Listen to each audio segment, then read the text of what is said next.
Hey viewers, this is Nabel and you're watching NABELS Tech। তো আজকের ভিডিওটি হলো আইফোন 14 নিয়ে। আজকের এই ভিডিওতে আমি আইফোন 14 কি সেপ্টেম্বর মাসে লঞ্চ হবে নাকি না এই বিষয়ে আলোচনা করব। তো আমার সাথেই থাকুন আর চ্যানেলটিকে সাবস্ক্রাইব করে দিন যারা এখনও চ্যানেলটি সাবস্ক্রাইব করেননি, আর পাশে থাকা বেল বাটনটিও ক্লিক করে দিন, এতে করে আমার নিত্য নতুন সকল আপডেট সবার আগে আপনার কাছে পৌঁছাবে। তো আর বেশি কথা না বাড়িয়ে চলুন মূল ভিডিওতে যাওয়া যাক।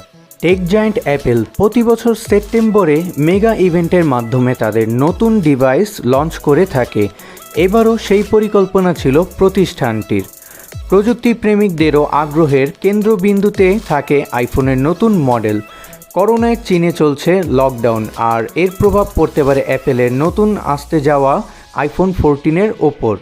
লকডাউনের কারণে চীনের অ্যাপেলের পণ্য সরবরাহকারী প্রতিষ্ঠানগুলো নতুন আইফোনের জন্য প্রয়োজনীয় বিভিন্ন যন্ত্রাংশ তৈরি করতে পারছে না।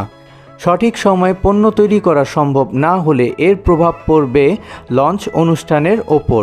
অ্যাপেলের জন্য ডিভাইস সরবরাহ করে চীনা প্রতিষ্ঠান ফক্সকন এবং প্যাগাট্রন। আরও কিছু ছোট প্রতিষ্ঠান রয়েছে যারা বিভিন্ন যন্ত্রাংশ সরবরাহ করে থাকে। সমস্যা হচ্ছে লকডাউনে বন্ধ রয়েছে এসব কারখানা। বিশেষজ্ঞরা মনে করছে লকডাউনের পরিস্থিতি যে দিকে গিয়েছে তাতে মনে হচ্ছে নির্ধারিত সময়ের মধ্যে নতুন আইফোন বাজারে আনা সম্ভব হবে না।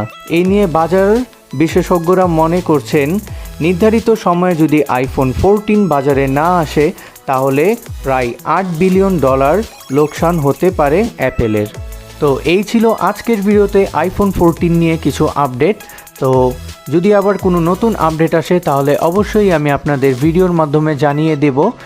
আর এরকমই ইনফরমেশন পাওয়ার জন্য আমার চ্যানেলটিকে সাবস্ক্রাইব করে আমার পাশেই থাকুন।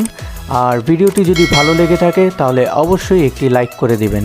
তো দেখা হবে আবার একটি নতুন ভিডিওতে। ততক্ষণ পর্যন্ত সবাই ভালো থাকুন, সুস্থ থাকুন। আল্লাহ হাফেজ।